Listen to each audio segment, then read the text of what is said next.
they just get that feedback to you that they like you because of your fitness. You have to put that side by side with their value system, because if they're out eating cheeseburgers all day, that's a problem. Because on the first part, you put it side by side with your value system. So you say, okay, check.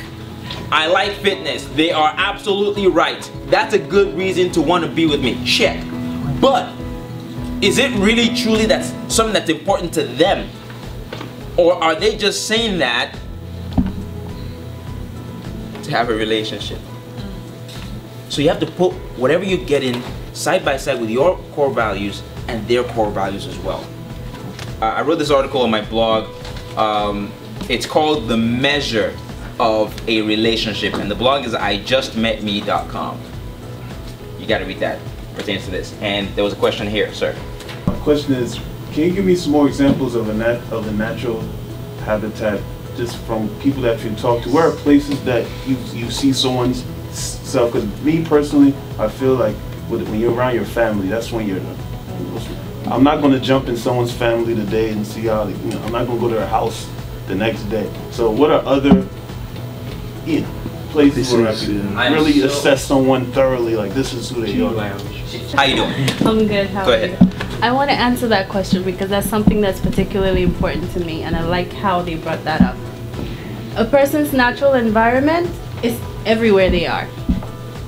For me, number one, yeah, you might not go directly into their family, but you see how they treat their friends. You see how they treat strangers.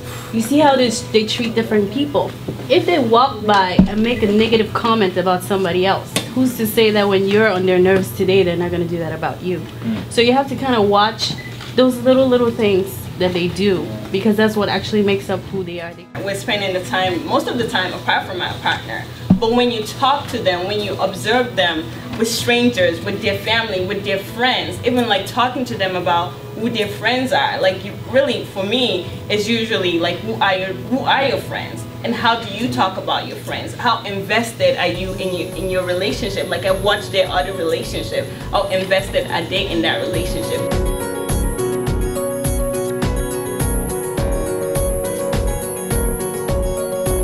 You're talking about really powerful stuff, just in terms of like just the different segments that you've covered, and the connection between them I feel like are even more powerful. But some of the ones that you're talking about, I feel like we're spending more time on talking about the other person, you know, like they eat cheeseburgers, they this, and I think it connects to what he's saying, that if we spend more time on our authentic self or understanding our own family of origin issues, then there's a way for you to understand, like, why am I not seeing the way that they talk to the waiter?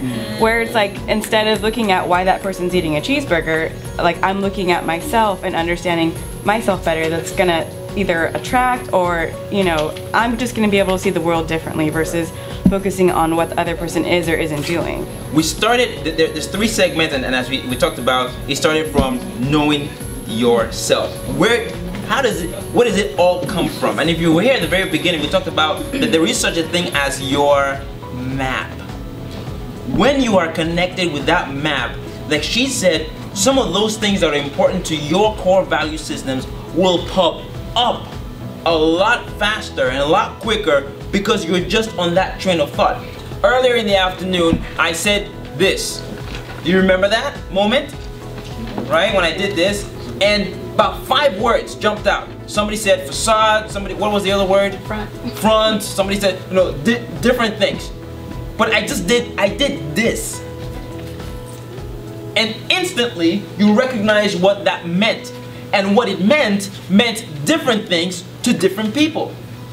So it's important to so if I throw out the word educated, somebody, what's the first word that jumps out that explains that word? Educated. PhD, okay.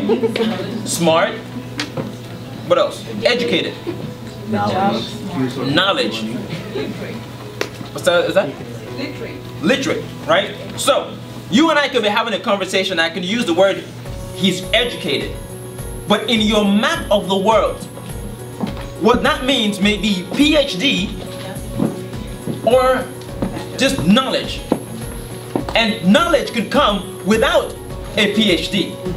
The expression of values many times is more important than identifying the value itself.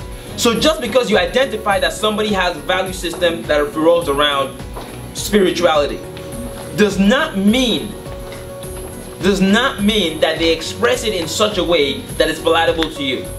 So if somebody says, you know what, I love going, I'm spiritual, I love going to church and all that stuff. If for you, that expression is not strong enough or is too strong, it's as good as them not having that value system at all. If someone says to you, you know, I love spending time. If their definition of spending time with you is not the same as what you think spending time is, it is just as bad as if they don't like spending time.